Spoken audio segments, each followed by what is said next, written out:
حضرت انسان کو کچھ سمجھایا جا رہا ہے کہ جب تو پیدا ہوا تھا تو چاند کی طرح سارا زمانہ تیرا منہ دیکھنے آیا تھا، تو بھی اس وقت لوگوں کی توجہ کا مرکز بن گیا تھا اور پھر منازل طے کرتا رہا، اور جوانی کی دہلیز پر جب تم نے قدم رکھا اور تو بدر تمام ہوا، جب شباب کی بجلیاں تیری آنکھوں سے ٹپکنے لگی تو پھر تیری نظر کا خمار بھی کئیوں کے دل لوٹتا تھا، کئیوں کی نیندیں اچاٹ کر دیتا تھا۔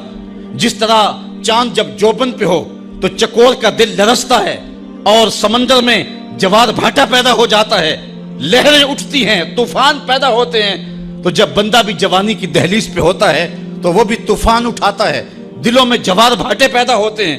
تو وہ لمحے بھی آئے کہ تو نے دلوں کی بستیاں اور دلوں کی دنیا پر ہلچل پیدا کر کے رکھ دی۔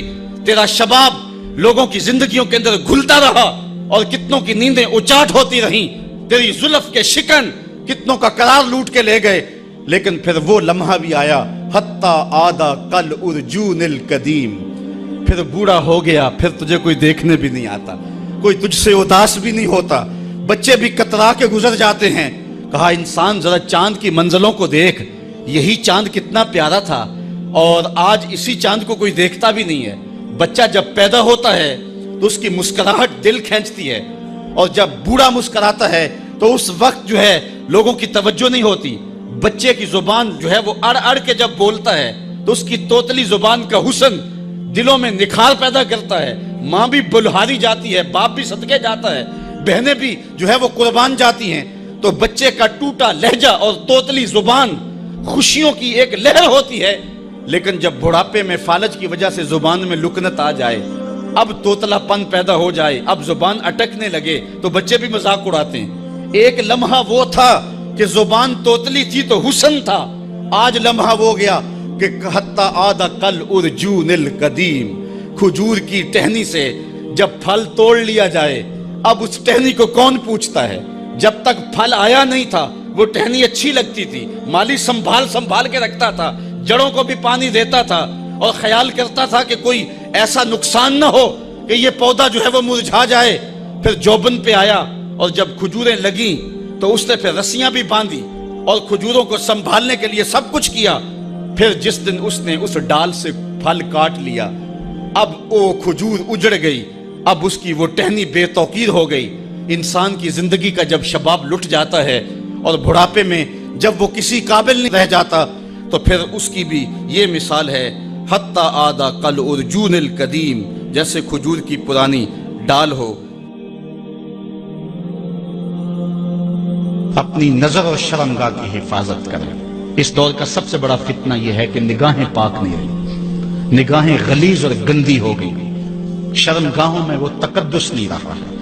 حضور علیہ السلام نے ارشاد فرمایا، من زنا زنیا بہی ولو بہی تانے دارے ہی، جس شخص نے زنا کیا یہ عمل اس کے گھر بھی لوٹے گا، اگرچہ اونچی اونچی دیواریں کیوں نہیں کر دیتا۔ یہ مکافات عمل ہے۔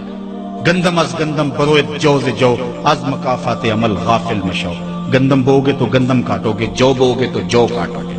نظر کو تقدس دو، نظر کو پاکیزگی دو۔ حضرت لقمان حکیم کہتے ہیں کہ میں کئی نبیوں سے ملا ہوں، کئی نبیوں سے ملاقات کی ہے، اور میں ان سے دو دو چار چار باتیں جمع کی ہیں، اور ان ساری باتوں کو میں نے جمع کر کے 100 باتیں جمع کی ہیں، اور ان کا پھر میں نے خلاصہ تیار کیا ہے۔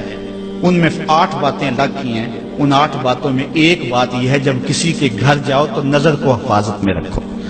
جس شخص کے مہمان بنو، جس کے گھر جاؤ، تمہاری نظر نہ بھٹکنے پائے۔ نظر اگر غیر محرم کو شہوت سے دیکھتی ہے، حدیث میں آتا ہے کل قیامت کے دن جہنم کی آگ سے بھر دی جائے گی، وہ سخت رسوا ہوگا۔ آج میڈیا کی آوارگی اور انٹرنیٹ پہ جو کچھ ہو رہا ہے، ٹیلی ویژن اور سینما جو بدتمیزی پھیلا رہے ہیں، اور موبائل پیکج جس طرح بے حیائی کو فروغ ہو رہا ہے، ہم اس کے خلاف پوری قوت کے ساتھ بند باندھیں۔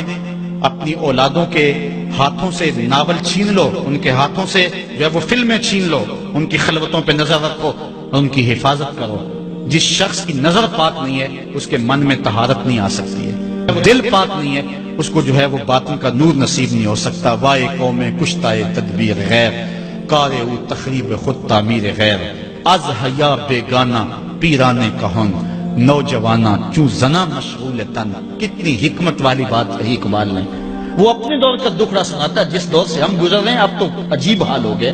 اقبال کہتا ہے یہ جو میرا دور ہے، جوان تو جوان رہے، بوڑھوں کی نظروں میں حیا نہیں رہا، آز حیا بیگانہ پیرانے کہن۔ بوڑھے لوگوں کی آنکھوں میں بھی اقبال کہتا ہے حیا نہیں رہا۔ نوجوانہ چوں زنا مشغول تن، اور نوجوان عورتوں کی طرح اپنے تن کے ساتھ لگے ہوئے ہیں، اپنے تن کو سنوارنے میں ہر وقت کنگھی پٹی میں لگے ہوئے ہیں۔ یہ مردوں کا کام نہیں ہوتا، یہ دلیروں اور بہادروں کا کام نہیں ہوتا، یہ عورتوں کے وظیفے ہیں۔ در دل شاں آرزوہا بے ثبات، مردہ زائن از بطون امہات۔ ان کے دلوں میں آرزویں کوئی اور ہی ہیں، اور ماؤں کے پیٹوں سے مردہ جنم لے رہے ہیں۔ دخترانے او بزلف خود اسیر، شوخ چشموں خود نماؤ خود دگیر۔ اور قوم کی بیٹیاں اپنی زلف کی خود قیدی ہو چکی ہیں، اور ہر وقت جو ہے وہ اپنے آپ کو آئینے میں دیکھتی رہتی ہیں۔ ساختہ پرداختہ دل باختہ، ابروان مثل دو تیغ آختہ۔ وہ جو گھر کی رونق تھی، جو آبرو اور حیا کا دوسرا نام تھا، آج وہ دل پھینک قسم کی ہو گئی ہے۔ آہ قوم میں دل سے حق پرداختہ، مرد و مرگ خیش را نہ شناختہ۔